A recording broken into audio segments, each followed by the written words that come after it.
ഈ വരുന്ന 2025 മെയ് 10 MCPFൻ്റെ ഭരണസമിതിയിലേക്കുള്ള തെരഞ്ഞെടുപ്പ് നടക്കുകയാണ്. നേതാക്കന്മാരെല്ലാം വളരെ അങ്കലാപ്പിലാണ്.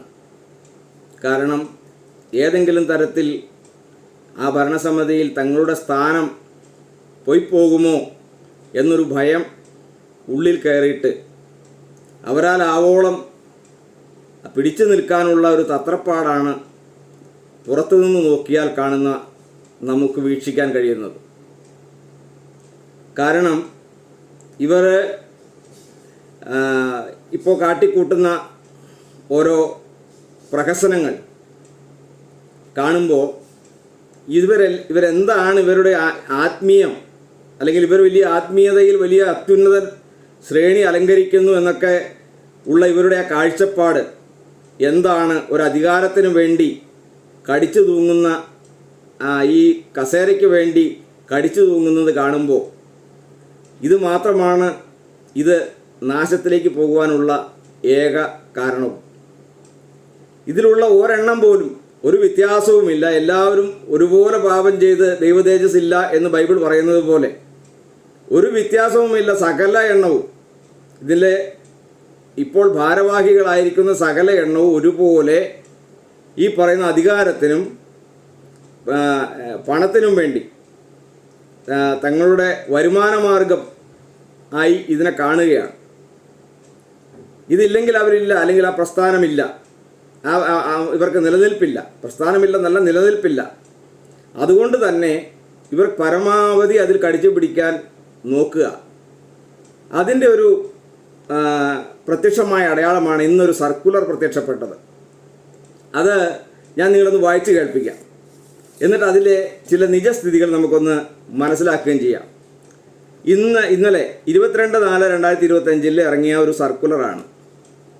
ഇതിൽ എഴുതിയിരിക്കുന്നത് ഇപ്രകാരമാണ്: എല്ലാ പൊതു ശുശ്രൂഷകർ, സഭാ ശുശ്രൂഷകർ, സുവിശേഷകർ, വിശ്വാസികൾ എന്നിവർ അറിയുവാൻ 18/3/2025 അയച്ച നോട്ടീസ് പ്രകാരം എല്ലാ തെരഞ്ഞെടുപ്പ് ബോർഡ് അംഗങ്ങൾക്കും, തെരഞ്ഞെടുക്കപ്പെട്ട ബോർഡ് അംഗങ്ങൾക്കും 10/5/25 ബോർഡ് മീറ്റിങ്ങിൽ പങ്കെടുക്കുവാനും എക്സിക്യൂട്ടീവ് അംഗങ്ങളെ തിരഞ്ഞെടുക്കുവാനുമാണ് അറിയിപ്പ് നൽകിയിട്ടുള്ളത്.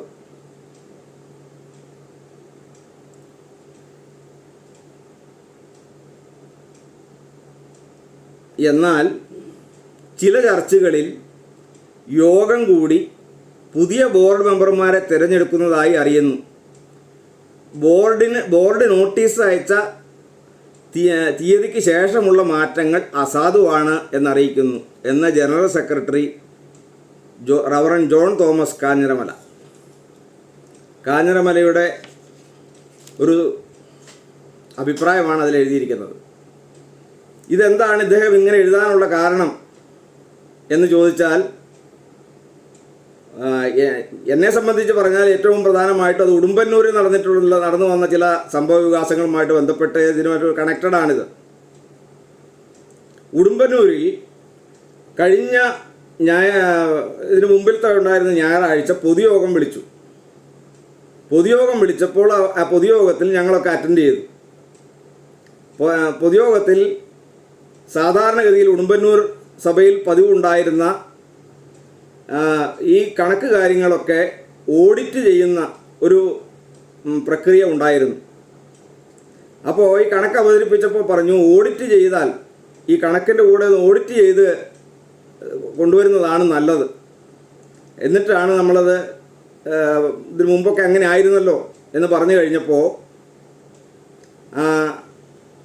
ആദ്യം എല്ലാവരും സമ്മതിച്ചു, എന്നാൽ ഓഡിറ്റ് ചെയ്യാം. അപ്പോൾ പറഞ്ഞു, അവിടെ പ്രത്യേകിച്ച് അന്നേരം ഞാനാണ് എഴുന്നേറ്റത് പറഞ്ഞത്, ഒന്നുകിൽ CA-കാരനെ കൊണ്ട് ഓഡിറ്റ് ചെയ്യിക്കാം. CA-കാരനെ കൊണ്ട് ഓഡിറ്റ് ചെയ്യിക്കുന്നതാണ് എപ്പോഴും നല്ലതും ഭാവിയിലേക്ക് നല്ലതും. എന്നാൽ CA-കാരൻ വേണമെന്ന് നിർബന്ധമില്ല, കണക്കറിയാവുന്ന ആരെങ്കിലും ഉണ്ടെങ്കിൽ ഓഡിറ്റ് ചെയ്താലും മതി എന്നന്ന് പറഞ്ഞിരുന്നു. അപ്പോൾ ഉടുമ്പന്നൂർ സഭയിൽ വളരെ കാലങ്ങളായിട്ട് ഓഡിറ്ററായിട്ട് വർക്ക് ചെയ്തുകൊണ്ടിരുന്നയാൾ കെ ഐ മാത്യു പാസ്റ്ററാണ്. അപ്പോൾ ഈ കെ ഐ മാത്യു പാസ്റ്റർ ഇപ്പോൾ അതിന് അന്ന് അദ്ദേഹം വന്നില്ല. അതുകൊണ്ട് തന്നെ അദ്ദേഹത്തിൻ്റെ മകൻ അന്ന് വന്നിരുന്നു. അദ്ദേഹം പറഞ്ഞു പാസ്റ്ററോടും കൂടെ അനുമതി ചോദിക്കാതെ ആ കാര്യത്തിൽ തീരുമാനം എടുക്കാൻ പാടില്ല. അതിന് ആർക്കും തടസ്സമൊന്നും ഉണ്ടായില്ല. അദ്ദേഹത്തോടും കൂടെ ചോദിക്കണോ, വരാത്ത ഒരാളല്ലേ.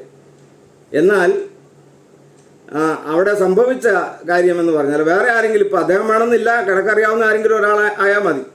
ആരും അതിനോടൊരു അവിടെ എഴുന്നേറ്റ് നിൽക്കുക ഒന്നും ചെയ്യാതിരുന്ന സാഹചര്യത്തിൽ പറഞ്ഞു ആരുമില്ലെങ്കിൽ ഒരു സി എക്കാരനെ കൊണ്ട് ഓഡിറ്റ് ചെയ്യിക്കുന്നതായിരിക്കും നല്ലത്.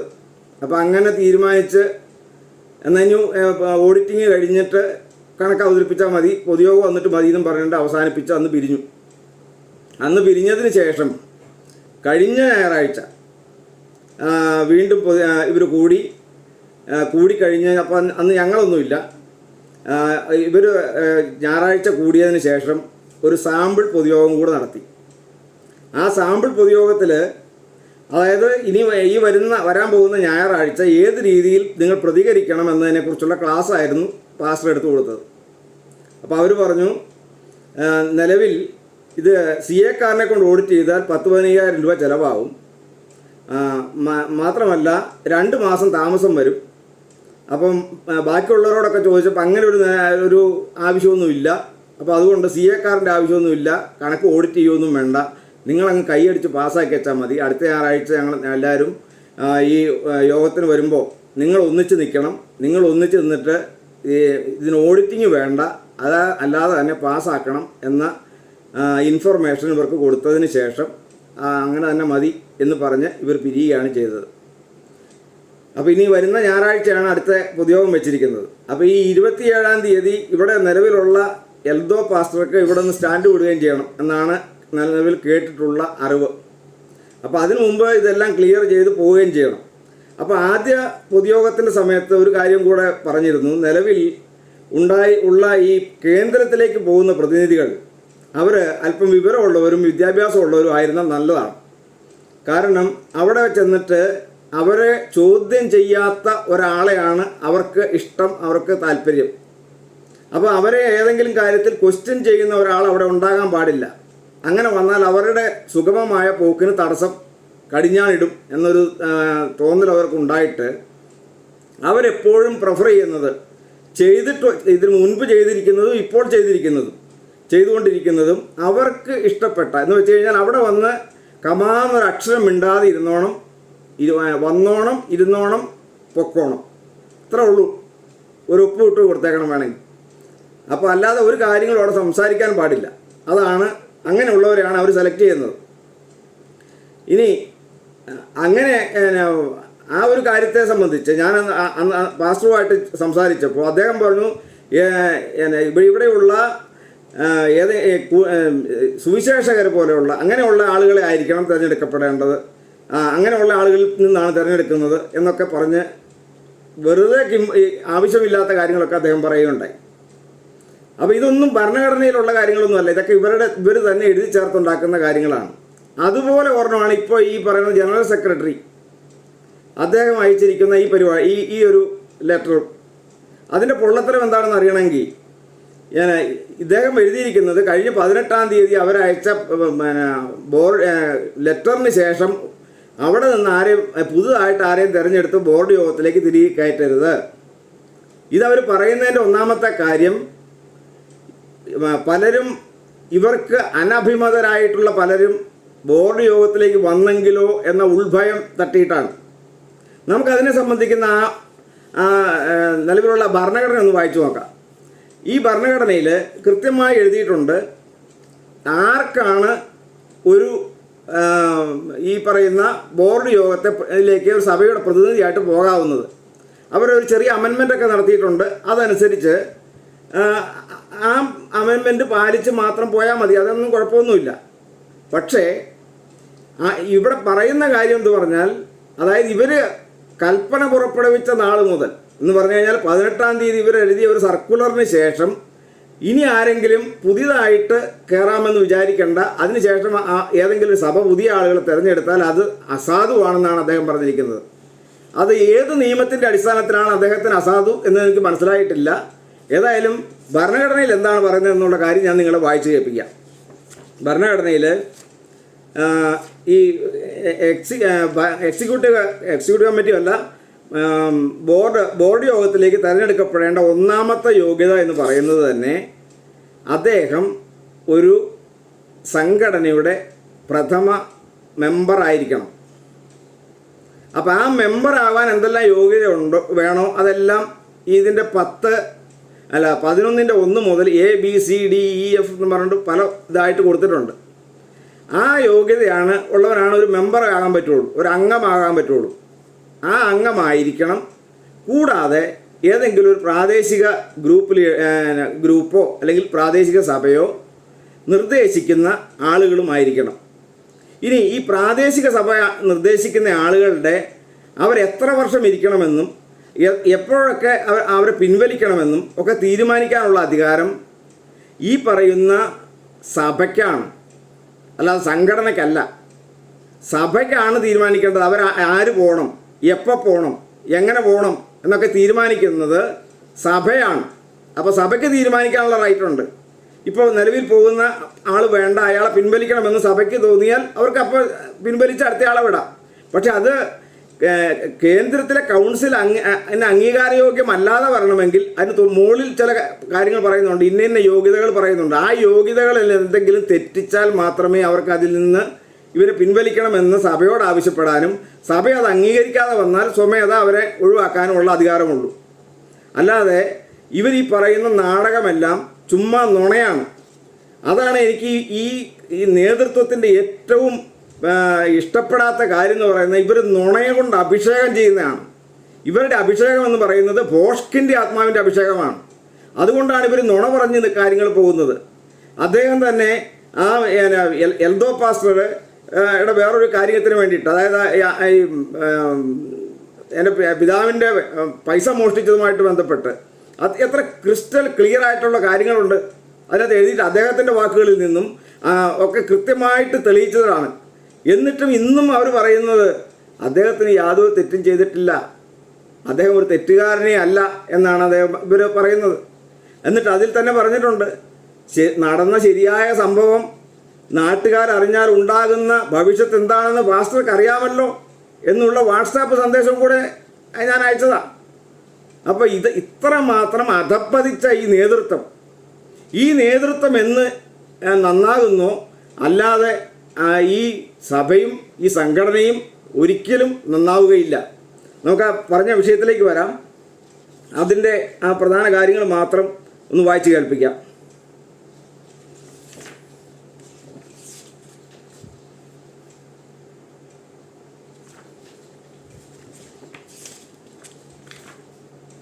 ഇവിടെയാണ് ഈ ഭരണസമിതിയിലെ അംഗത്വം എന്ന് പറയുന്ന ആ ഭാഗത്ത്, അതിൻ്റെ ഭരണസമിതിയിലെ അംഗത്വം എന്ന് പറയുന്നതിൻ്റെ D മുതലൊന്ന് വായിക്കാം. പ്രാർത്ഥനാ സംഘങ്ങളോ പ്രാദേശിക സഭകളോ അയക്കുന്ന പ്രതിപുരുഷന്മാർ വിശ്വാസത്തിൽ ഉത്കൃഷ്ട സാക്ഷ്യമുള്ളവരായിരിക്കണമെന്ന് പ്രതീക്ഷിക്കപ്പെടുന്നു. അത്തരം പ്രതിനിധികളെ ഈ പറഞ്ഞ സാക്ഷ്യമില്ലാത്തവരായി ഭരണസമിതി കണ്ടെത്തുന്നുവെങ്കിൽ എങ്ങനെ, ഈ ഭരണസമിതി എങ്ങനെ കണ്ടെത്തുന്നുവെങ്കിൽ അവരെ വിശ്വാസത്തിൽ ഉത്കൃഷ്ടമായ സാക്ഷ്യമുള്ളവരായിരിക്കണമെന്ന് പ്രതീക്ഷിക്കപ്പെടുന്നു. ആ പ്രതീക്ഷയ്ക്ക് എന്തെങ്കിലും മങ്ങലേറ്റാൽ, അങ്ങനെയാണെങ്കിൽ ആ പ്രതിനിധികളെ പിൻവലിക്കുവാൻ ഭരണസമിതിക്ക് തന്നെ ആ പ്രത്യേക പ്രാർത്ഥനാ സംഘത്തോടോ പ്രാദേശിക സഭയോടോ ആവശ്യപ്പെടുവാൻ കഴിയും. അപ്പോൾ അങ്ങനെ ഒരു അനഭിമതനാണ് എന്ന് തോന്നിയാൽ ആദ്യം ചെയ്യേണ്ടത് ഈ ആരാണോ തിരഞ്ഞെടുത്ത് വിട്ട് ആ സഭയോട് ആദ്യം അവർക്കൊരു നിർദ്ദേശം കൊടുക്കാം. ആ സഭ അത് അംഗീകരിച്ചില്ലെങ്കിൽ അവർക്ക് സ്വമേധയാ ആ അംഗത്തെ പുറത്താക്കാം. അതിന് കാരണം ഇത് വ്യക്തമായിട്ടുണ്ടായിരിക്കണം. ഇതാണ് അതിനുള്ള കാരണം. അതിനുള്ള ഈ യോഗ്യത ഇല്ലാതെ വന്നാൽ, അതായത് വിശ്വാസത്തിൽ ഉത്കൃഷ്ടമായ സാക്ഷ്യമുള്ളവരല്ല എന്നുള്ള കാര്യങ്ങൾ വന്നാൽ, ഞാൻ ചോദിക്കട്ടെ, ഈ പറയുന്ന എൽദോ പാസ്റ്റർക്കോ ഈ പറയുന്ന കാഞ്ഞിരമല അച്ഛനോ ഈ പറയുന്ന സാക്ഷ്യമുണ്ടോ? ഈ പറയുന്ന സാക്ഷ്യമുണ്ടോ? നിങ്ങളൊന്ന് പറഞ്ഞേ, ഈ സാക്ഷ്യമുണ്ടോ? എന്നിട്ടാണ് ഇവിടെ ഈ കള്ളന് കഞ്ഞി വെക്കുന്നവനല്ല ഈ പാർട്ടി, എന്നിട്ടാണ് ഈ പരിപാടി എഴുതിക്കൊണ്ട് നടക്കുന്നത്. അപ്പോൾ ഇതാണ് സത്യം എന്നുള്ള കാര്യം നാട്ടുകാരെങ്കിലും അല്ലെങ്കിൽ ഇതിനകത്ത് ബന്ധപ്പെട്ട വിശ്വാസികളെങ്കിലും അറിഞ്ഞിരിക്കണം. അപ്പോൾ ഇതാണ് ഇതിൻ്റെ ശരിയായ നിയമം. ഇതാണ് ഇവർ പറയുന്നത് പോലെ ഇവർക്ക് തോന്നും പോലെ അല്ല നിയമത്തിലുള്ളത്. ഭരണഘടന അനുസരിച്ച് ഏത് സഭയ്ക്കും എപ്പോൾ വേണമെങ്കിലും തിരഞ്ഞെടുത്ത് അങ്ങോട്ടേക്ക് അയക്കുന്ന ആളുകളെ പിൻവലിക്കാനും പുതിയ ആളെ തിരഞ്ഞെടുത്ത് അയക്കാനുമുള്ള അധികാരമുണ്ട്. അല്ലാതെ ഇവർ പറയുന്നത് പോലെ അല്ല കാര്യങ്ങൾ എന്ന് നിങ്ങൾ മനസ്സിലാക്കിയിരിക്കുക. ഇനി നിങ്ങൾ തെറ്റിദ്ധരിക്കപ്പെട്ടിട്ടുള്ള മറ്റൊരു കാര്യം, ഈ മലങ്കര ക്രിസ്ത്യൻ ചർച്ചും MCPF-ഉം സംഘടനയും സഭയും ഇത് രണ്ടും രണ്ടാണ്. ഒരിക്കലും ഇതൊന്നല്ല. ഇതൊന്നാണെന്ന് തെറ്റിദ്ധരിപ്പിക്കുമാറ് എന്തെല്ലാം വേഷം കെട്ടലുകളും എന്തെല്ലാം നുണകളുമാണ് ഇവർ ഇതിനകത്ത് ചേർത്ത് വെച്ചിരിക്കുന്നത് നിങ്ങൾക്കറിയാമോ?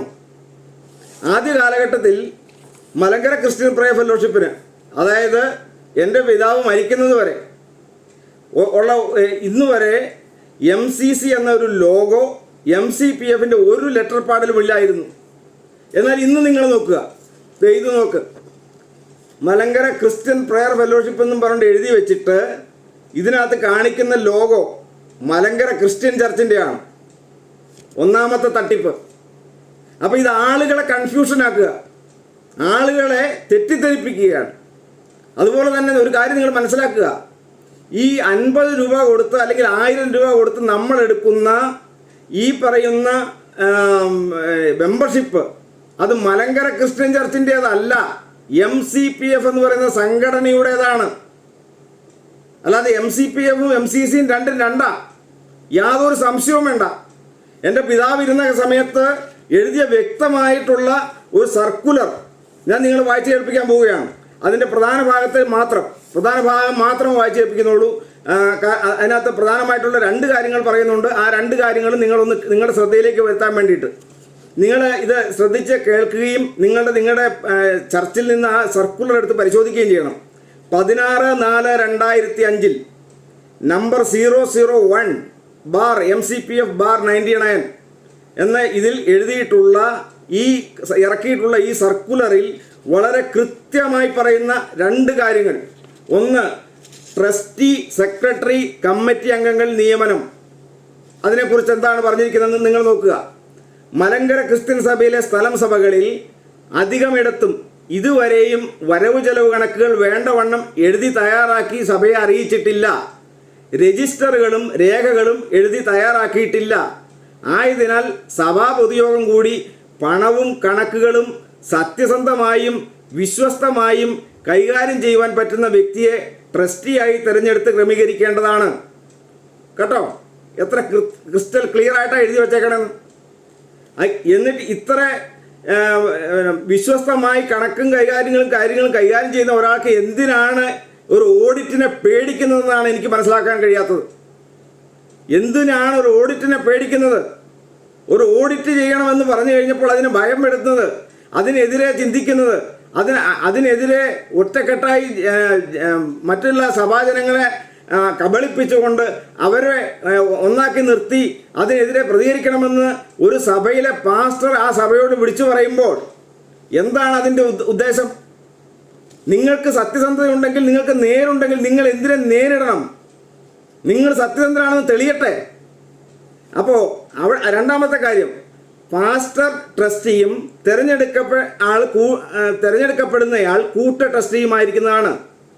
രജിസ്റ്ററുകളും രേഖകളും എഴുതി തയ്യാറാക്കുവാൻ പരിചയവും വിദ്യാഭ്യാസവും സൽസ്വഭാവിയുമായ ഒരാളെ സെക്രട്ടറിയായി തിരഞ്ഞെടുത്ത് ക്രമീകരിക്കേണ്ടതാകുന്നു.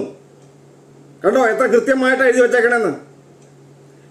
അടുത്തത്, പാസ്റ്റർ സെക്രട്ടറിയും തിരഞ്ഞെടുക്കപ്പെടുന്ന ആൾ കൂട്ടു സെക്രട്ടറിയും ആയിരിക്കേണ്ടതാകുന്നു. എന്നാൽ ആത്മീയ കാര്യങ്ങളുടെ പൂർണ്ണ ഉത്തരവാദിത്തം പാസ്റ്റർക്ക് മാത്രമായിരിക്കുന്നതാണ്. ഭൗതിക കാര്യങ്ങളുടെ ക്രമീകരണത്തിനും പ്രവർത്തനത്തിനുമായി സ്ഥലം സഭകൾക്ക് കമ്മിറ്റിയും പൊതുയോഗവും ഉണ്ടായിരിക്കേണ്ടതും ആവശ്യമനുസരിച്ച് കൂടി വരേണ്ടതുമാകുന്നു. ഗൗരവമായ വിഷയങ്ങളുടെ തീരുമാനങ്ങൾ കൗൺസിലിനെ അറിയിച്ച് അംഗീകാരം വാങ്ങേണ്ടതുമാണ്. ഇതാണ് അന്ന് എഴുതി വച്ചിട്ടുള്ള കാര്യം. പിന്നെ അതിൻ്റെ താഴെയാണ് ഏറ്റവും സുപ്രധാനമായ മറ്റൊരു കാര്യം, സഭാ സംഘടനാ വിഭജനം. MCPF എന്ന സുവിശേഷ സംഘടനയും MCC എന്ന ദൈവസഭയും വചനപ്രകാരം രണ്ടായി പ്രവർത്തിക്കുന്നതിനാവശ്യമായ ക്രമീകരണങ്ങൾ 1 വർഷത്തിനകം നടത്തി തീർത്ത് പ്രവർത്തനം ആരംഭിക്കുവാൻ നിശ്ചയിച്ചു. കേട്ടോ, എത്ര കൃത്യമായിട്ടാണ് എഴുതി വച്ചിരിക്കുന്നത്. സഭ വേറെ, സംഘടന വേറെ. ഇനി മറ്റൊരു സംശയമുള്ളവർ ഉപദേശങ്ങളും ക്രമീകരണങ്ങളും എന്ന് പറയുന്ന മലങ്കര ക്രിസ്ത്യൻ ചർച്ചിന്റെ പുസ്തകം എടുത്ത് വായിച്ചു നോക്കുക. അവിടെയും കൃത്യമായി എഴുതി വച്ചിട്ടുണ്ട്. സഭ പോകേണ്ടത് ദൈവവചന പ്രകാരവും സംഘടന പോകേണ്ടത് രാജ്യത്തിന്റെ നിയമം അനുസരിച്ചുമാണ്. ഇത് രണ്ടും രണ്ടാണ്. എത്ര കൃത്യമായിട്ടാണ് എഴുതി വച്ചിരിക്കുന്നത്. ഈ 50 രൂപയുടെയോ അല്ലെങ്കിൽ 1000 രൂപയുടെയോ ഇത് എടുത്തു വെച്ചില്ലെന്ന് ഓർത്തുകൊണ്ട് നിങ്ങൾക്ക് ഒന്നും നഷ്ടപ്പെടാനില്ല. അത് എടുത്താലും എടുത്തില്ലെങ്കിലും നിങ്ങൾക്ക് ഒരു ചുക്കും സംഭവിക്കാനില്ല. നിങ്ങൾക്ക് കൂടി വന്ന ഒരു വോട്ടവകാശം, ആ വോട്ടവകാശം പോലും ഇവർ നിഷേധിക്കുന്നു. 3 തരത്തിലുള്ള മെമ്പർമാർ ഇവിടെ ഉണ്ടെന്ന് അവർ പറയുന്നുണ്ട്. ഒന്ന് ആജീവനാന്ത മെമ്പർമാർ, അവരാണ് ഈ 1000 രൂപ അടച്ചു ചേരുന്നവർ. രണ്ടാമത്തെ ആളാണ് 50 രൂപ, നേരത്തെ 10 ആയിരുന്നു, അത് കൂട്ടി 50 രൂപയാക്കി 3 വർഷത്തെ വാലിഡിറ്റിയിൽ എടുക്കുന്ന സാധാരണ മെമ്പർമാർ. മൂന്നാമത്തെ പാർട്ടികളാണ് പ്രാർത്ഥനാ സഹകാരികൾ. അപ്പോൾ ഈ പറയുന്ന പ്രാർത്ഥനാ സഹകാരികൾക്കൊഴികെ ബാക്കിയുള്ള 2 പേർക്കും വോട്ടവകാശമുണ്ട്. അത് അവിടെ എഴുതി വെച്ചിട്ടുണ്ട്. ആ വോട്ടവകാശം എവിടെയാണ് വിനിയോഗിക്കേണ്ടത്? നിങ്ങൾ പറയൂ. ഇതാണ് പറയുന്നത്. ഈ പറയുന്ന സംഘടനയ്ക്കുടെ ആക്ടിന് വിരുദ്ധമായിട്ടാണ് ഇതിനകത്തുള്ള പല കാര്യങ്ങളും ഉള്ളത്. അതിനെയാണ് ചോദ്യം ചെയ്യുന്നത്. അപ്പം അതുകൊണ്ട് നിങ്ങൾക്ക് 50 രൂപ കൊടുത്ത ഇത് എടുത്തില്ലെന്നോർത്ത് നിങ്ങൾക്ക് ഒരു ചുക്ക് സംഭവിക്കാറില്ല. നിങ്ങൾക്ക് സഭയുടെ ഒരു അംഗത്വം നഷ്ടപ്പെടാൻ പോകുന്നില്ല. സഭയിലെ അംഗത്വമാണെങ്കിൽ സഭയിലെ MCC എന്ന സഭയുടെ അംഗത്വം MCPFന്റെ അംഗത്വമായിട്ട് വ്യത്യാസമുണ്ട്. നിങ്ങൾ 50 രൂപ കൊടുത്തെടുക്കുന്നത് MCPFന്റെ അംഗത്വമാണ്, അല്ല സഭയുടെ അംഗത്വമല്ല. നിങ്ങൾക്ക് സഭയിൽ MCC എന്ന സഭയിൽ നിങ്ങൾക്കൊരു അംഗത്വം ഉണ്ടെങ്കിൽ നിങ്ങൾക്ക് ജനിക്കുന്ന കുട്ടികളും അതേ സഭയുടെ അംഗങ്ങൾ തന്നെയാണ്. അത് ജന്മാവകാശമാണ്. ഞാൻ ചോദിക്കട്ടെ, ഇപ്പോൾ എൻ്റെ ഒരു മകന് അവന് സ്നാനപ്പെട്ടിട്ടില്ല, അതിന് മുൻപേ അല്ലെങ്കിൽ അവന് 4-5 വയസ്സുള്ള സമയത്ത് എനിക്കൊരു സർട്ടിഫിക്കറ്റ് വേണം, എൻ്റെ കൊച്ചിൻ്റെ ജാതി തെളിയിക്കുന്നത്. നിങ്ങൾ എന്താ എഴുതി കൊടുക്കുന്നത്? അദ്ദേഹം ആ കുട്ടി ഈ സഭയുടെ മെമ്പറാണെന്നല്ലേ? അതിനർത്ഥം ഈ പറയുന്ന ആ മെമ്പർഷിപ്പ് കൊണ്ട് MCPFൽ മെമ്പർഷിപ്പ് കിട്ടുമോ? ഇല്ല. MCPFൽ മെമ്പർഷിപ്പ് കിട്ടണമെങ്കിൽ 18 വയസ്സ് പൂർത്തിയായിരിക്കണം. ഒന്ന്. പിന്നെ അതിനകത്ത് പറയുന്ന മറ്റ് മാനദണ്ഡങ്ങളെല്ലാം ഉണ്ടായിരിക്കണം. അപ്പോൾ അതെല്ലാം കൂടെ ഉള്ളവർക്ക് മാത്രമേ MCPFൽ അംഗത്വം കിട്ടുള്ളൂ. പക്ഷേ ഇവിടെ ജനിച്ചു വീണ ഒരുത്തൻ അവൻ ഓട്ടോമാറ്റിക്കായിട്ട് ഈ സഭയുടെ അംഗമാണ്. അതല്ലെന്ന് നിഷേധിക്കുക നിങ്ങളെ കൊണ്ട് ഒരുത്തനും സാധിക്കാമല്ല. അപ്പോൾ ഇതൊക്കെയാണ് സത്യം. അപ്പോൾ ഈ സത്യങ്ങളൊക്കെ മറച്ചു വെച്ചുകൊണ്ട് ഇത് രണ്ടും കൂടെ ചുറ്റിപ്പിരിച്ച് കെട്ടി കക്ഷത്തിൽ വെക്കാനാണ് ഇവർ നോക്കിക്കൊണ്ട് നടക്കുന്നത്. അതിനുവേണ്ടി ഇവർ മെനക്കെടുന്നത് കണ്ടാൽ ഇവന്മാരുടെ ആത്മീയത എത്രയെന്ന് നിങ്ങൾക്ക് അളക്കാൻ പറ്റും. ഞാൻ വലിയ ആത്മീയനൊന്നും ആയിട്ടല്ല, ഞാൻ ഇവിടെ അടുത്ത് ഞാൻ വലിയ ആത്മീയനാണെന്ന് പറഞ്ഞിട്ടുമില്ല. ഞാൻ ആത്മീയനല്ല, ഞാൻ ഏറ്റവും താഴേക്കടയിലുള്ള മനുഷ്യനായി തന്നെയാണ് ഇപ്പോഴും കഴിയുന്നത്. ഞാൻ വലിയ ആത്മീയത ഒരിടത്തും അവകാശപ്പെട്ടിട്ടില്ല. ഞാൻ ബൈബിൾ മനസ്സിലാക്കും തോറും ഞാൻ ആത്മീയനല്ല എന്ന് തന്നെയാണ് ഞാൻ മനസ്സിലാക്കി വരുന്നത്. അപ്പോൾ അതുകൊണ്ട് നിങ്ങൾ ഈ കാണിക്കുന്ന വേഷം കെട്ടുകളൊക്കെ നിങ്ങൾ ഒരു ദിവസം കണക്ക് കൊടുക്കേണ്ടി വരും. നിങ്ങൾ ദൈവത്തിൻ്റെ മുമ്പിൽ കണക്ക് കൊടുക്കേണ്ടി വരും. നിങ്ങൾ കാണിക്കുന്ന ഓരോ തട്ടിപ്പിനും, നിങ്ങൾ കാണിക്കുന്ന ഓരോ ഇടപാടുകൾക്കും നിങ്ങൾ സത്യസന്ധരല്ല എന്നുള്ളതിൻ്റെ തെളിവുകളാണ് ഓരോ ദിവസവും കിട്ടിക്കൊണ്ടിരിക്കുന്നത്. എങ്ങനെ കടിച്ചു തൂങ്ങാം, എങ്ങനെ പിടിച്ചു നിൽക്കാം, അതാണ് നിങ്ങളുടെ മണ്ടയ്ക്കട ഓടുന്നത്. മുകളിലിരിക്കുന്ന ഡയറക്ടർ മുതൽ താഴേക്കുള്ള എടുത്ത് വരെ അവരെ ആ ഭരണസമിതി മുഴുവൻ നോക്കിയാൽ ഈ സത്യം ജനങ്ങൾ അറിയരുത്. അതിനു വേണ്ടിയിട്ടാണ് ഇവർ മറച്ചു വെച്ചുകൊണ്ടിരിക്കുന്നത്. ഇവർ ഓരോ സ്ഥലത്ത് പോയി ക്ലാസ് എടുക്കുന്നതൊക്കെ കേട്ടാൽ വളരെ വിചിത്രമാണ്. ബൈബിൾ ക്ലാസ്സിൻ്റെ കാര്യമല്ല ഞാൻ പറയുന്നത്, ഈ പറയുന്ന ഭരണഘടന വ്യാഖ്യാനിക്കുന്നത്. അപ്പോൾ അങ്ങനെയൊക്കെ എത്രയെല്ലാം തരത്തിലാണ് നിങ്ങളെ തെറ്റിദ്ധരിപ്പിക്കുന്നത് നിങ്ങൾ മനസ്സിലാക്കുക. അപ്പോൾ നിങ്ങൾ പ്രധാനമായും മനസ്സിലാക്കേണ്ട ഒരു കാര്യം, ഇദ്ദേഹം ഇപ്പോൾ ഇറക്കിയിരിക്കുന്ന ഈ സർക്കുലർ നിയമപ്രകാരം വിലയുള്ളതല്ല. നിങ്ങൾ ആരെ തിരഞ്ഞെടുത്താലും വിരോധമില്ല. നിങ്ങൾക്ക് ഇഷ്ടമുള്ളവരെ തിരഞ്ഞെടുത്തു. നിങ്ങൾ പെണ്ണുങ്ങളെയും തിരഞ്ഞെടുത്തു, അതിനെന്നാ കുഴപ്പമിരിക്കണേ? പെണ്ണുങ്ങളെ തിരഞ്ഞെടുക്കാൻ പാടില്ലെന്ന് ഏതെങ്കിലും ഒരു സ്ഥലത്ത് എഴുതി വെച്ചിട്ടുണ്ടോ? ഈ പറയുന്ന ഭരണഘടന അനുസരിച്ച് അതിൽ മെമ്പറായിട്ടുള്ള ആരെയും ആ സഭയിൽ നിന്ന് തിരഞ്ഞെടുക്കാം. ഇവർ തന്നെ ഇടയ്ക്ക് പൊക്കിപ്പിടിച്ചു നടക്കുന്ന ഒരു കാര്യമുണ്ട്. ഞങ്ങൾ യാക്കോബായ സഭയിലുള്ള പള്ളി പ്രതിപുരുഷ ആയിട്ടാണ് കണക്കാക്കുന്നത്. അതുപോലെയാണ് ഞങ്ങളും ചെയ്യുന്നത്. ആട്ടെ, ഞാൻ ചോദിക്കട്ടെ, പള്ളി പ്രതിപുരുഷ യോഗത്തിൽ പെണ്ണുങ്ങളെ പൊതുയോഗത്തിന് ഇരുത്തുവോ? ഇല്ലല്ലോ. എന്തുകൊണ്ടാണ്? അത് സഭയായതുകൊണ്ട്. സഭയിൽ പെണ്ണുങ്ങളുടെ സ്ഥാനം എന്താണെന്ന് ബൈബിൾ നിശ്ചയിച്ചിട്ടുണ്ട്. പക്ഷെ സംഘടനയിൽ അതല്ല. സംഘടനയിൽ ആണും പെണ്ണുമെന്നൊന്നുമില്ല. അതിൽ മെമ്പറാണോ അതിൻ്റെ യോഗ്യതകളെല്ലാം ഉണ്ട്. അത് ആണായാലും ശരി പെണ്ണായാലും ശരി. അപ്പം ഇതൊക്കെയാണ് സത്യം. ഈ സത്യങ്ങൾ മൂടി വെച്ചുകൊണ്ടാണ് ഇവർ കാണിക്കുന്ന ഈ അഭ്യാസങ്ങൾ. അതുകൊണ്ട് ഈ കാര്യങ്ങൾ നിങ്ങൾ വ്യക്തമായി മനസ്സിലാക്കുക. മനസ്സിലാക്കിയതിന് ശേഷം നിങ്ങൾ ഉചിതമായ തീരുമാനം നിങ്ങൾക്കെടുക്കാൻ സ്വാതന്ത്ര്യം ഉണ്ടായിരിക്കുന്നതാണ്. വീണ്ടും മറ്റൊരു വീഡിയോയായി നമുക്ക് വീണ്ടും കാണാം. അതുവരെ ദൈവം നിങ്ങളെ അനുഗ്രഹിക്കട്ടെ.